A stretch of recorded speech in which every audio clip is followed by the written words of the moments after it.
to power through and go over the rest of your chapters today. Since I'm like dressed and like presentable, I'm just gonna do it. So you're gonna see this outfit several times. But good news is now that the trial is over, the chapters are a lot shorter, and therefore these videos will be a lot shorter. We shouldn't have any more like 20-minute videos. So that being said, I'm gonna jump right in.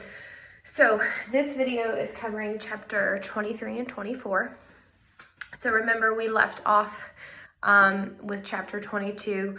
Mr. Yule and Atticus, Bob Yule and Atticus had a little bit of a run-in, and Bob Yule spit tobacco juice in his face. So that brings us to the start of chapter 23. So my question is, what is Atticus's only response? Atticus is a pretty level-headed guy. Most people would probably lose their mind. I would not handle being spit in the face very well. Atticus is just kind of like calm, cool, and collected, and all he said was, I wish he wouldn't chew tobacco. That was his only response. Just didn't let it bother him, which really just shows like Atticus's character. Like when other people sink low, that doesn't really give you an excuse to sink low. So he just kind of stays calm and composed and definitely handles it a lot better than I would. So him and Jim are talking about the incident later, and Jim is like, go get your gun, go shoot. You know, Jim is reacting like anybody would. He's angry, he's upset. And Atticus is like, I'm not gonna do that. I'm not gonna sink to his level. And Jim's asked, you know, why do you think he did this? He won. The Yules in court won. They got their way. So my second question is, why does Atticus say Bob Yule spit at him? The answer is he just absolutely destroyed his credibility. And it was one of those things that even though they technically won, everyone knows that Bob Yule was lying on stand. And so he just destroyed that man's reputation. He made a mockery of him, and Bob Yule knows that. Even though he technically got his way, his reputation is destroyed. People will never look at him the same.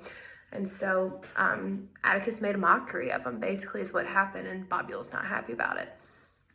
Okay, so in this chapter, Atticus is working on his appeal. So in the court of law, if you essentially lose, you have an opportunity to appeal and go to like the higher level court and be like, we lost in local court, so now we're going to take it to state court, or, you know, it kind of goes from there. So Atticus is working on his appeal to kind of get the case turned over, and he feels somewhat hopeful about it. He's being optimistic, but my question is, what will happen to Tom if Atticus loses his appeal and Atticus says he will go to the chair, which means he will die. He will essentially be on death row, and he will, I almost just said put down like an animal, which is like a horrible way to phrase it, but he'll go to the chair. Okay, so they're talking a lot. This is a chapter where they're talking a lot about just like the court system, and even though Atticus has lost, one thing I love about his character is like he still hasn't lost faith in the court system. He still thinks that the court system like has the best interests and the best intentions at mind. This was just a bad case that just wasn't going to win. And so he's talking about just having faith in the system. And they start talking about like what the dream jury would be. Like if you could have any jury who would have had voted Tom innocent, who would it be?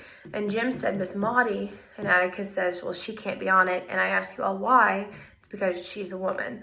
But before it had to be a man, he had to be white, and he had to be like a working class citizen.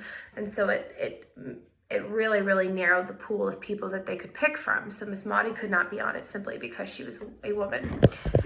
So at the end of the chapter, remember, Aunt Alexandra is still visiting.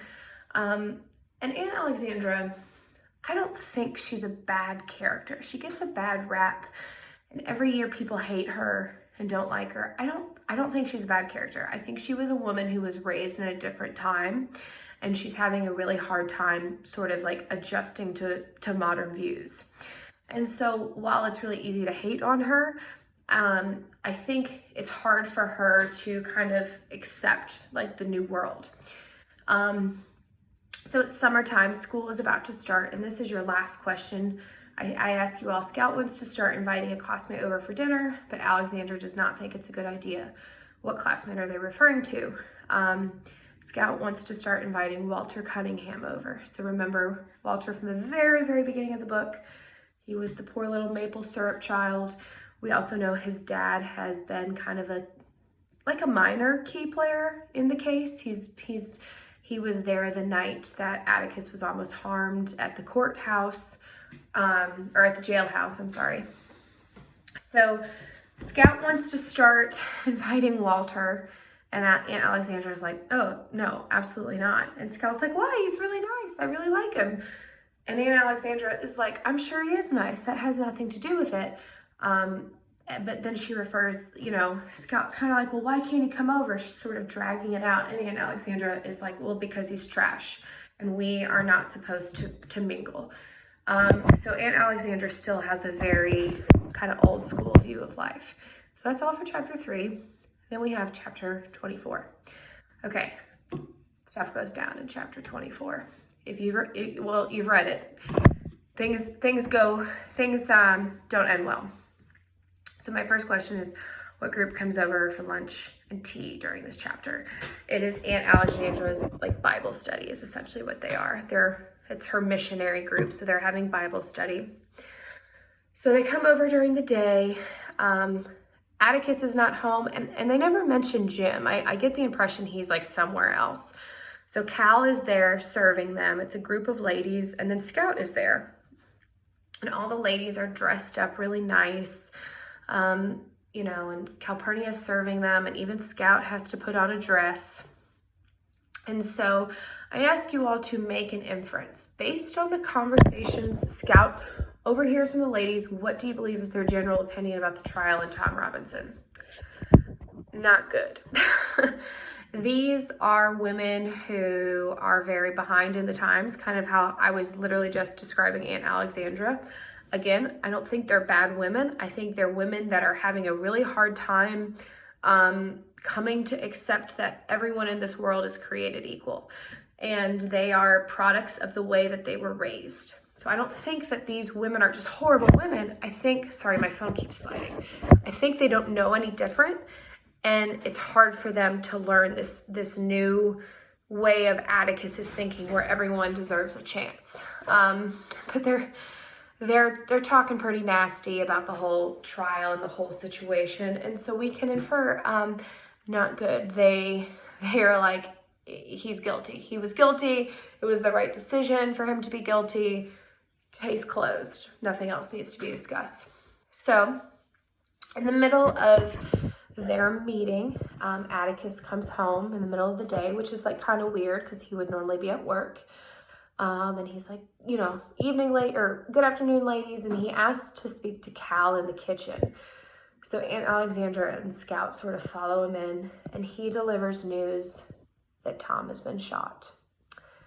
We don't know the specifics right away. We just know he is dead. And my next question is, where does he want Cal to go with him? He has to be the unfortunate one to go tell Helen Robinson that her husband has been killed. And we know that Cal knows them from church. So he wants her to go because she kind of already knows the family, and it will probably be a little bit easier to deliver that news. So we find out how he died. We know he was shot.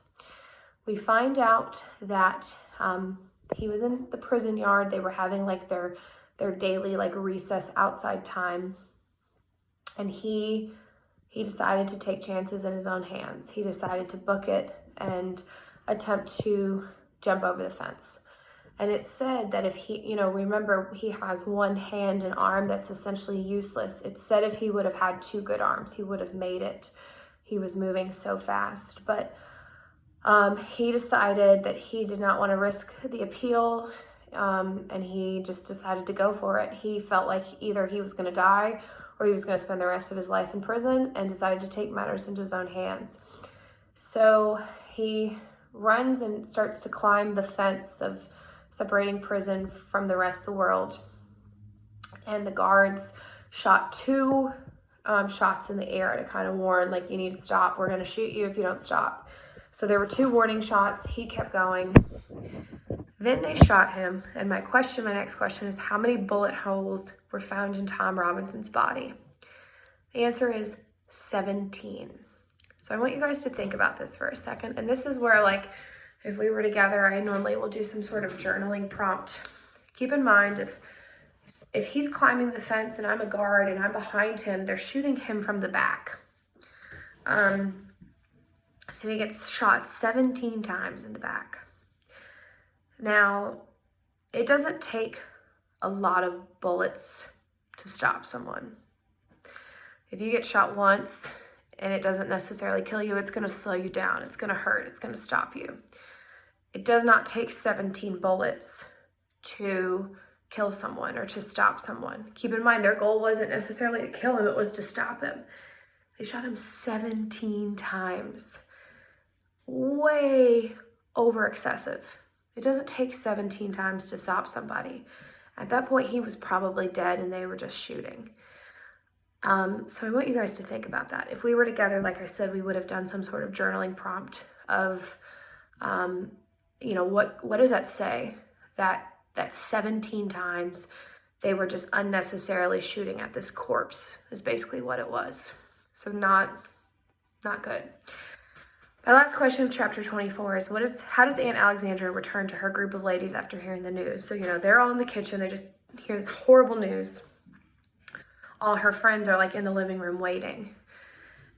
And this is like, I feel like I defend Aunt Alexandra, and this is the reason why. Because in the kitchen, everyone's in shock that they just heard this horrible news that Tom has died. And she, for the first time ever, kind of shows some emotion. And she is like, this is going to kill my brother. Like he works so hard and is so invested and cares so much. This is going to kill him. And she gets kind of choked up. Like she's pretty upset about it. And she has to like kind of take a moment to compose herself. It's like when you're about to cry and you have to kind of like, take a deep breath and stop the tears. And then she like looks at Scout and she's like, all right, let's go back in. And she goes back in and she's like, all right, ladies, can I refill anything? So she doesn't tell them what has happened because it's clear from their conversation that they're probably not going to feel bad for Tom. She just sort of takes a deep breath and continues being the perfect hostess and just doesn't bring it up and has to put on a brave face and a smile. So I don't think she's a horrible woman. I do think she cares.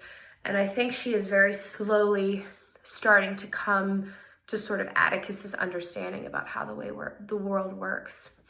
All right, that's chapter 23 and 24. Hope that helped.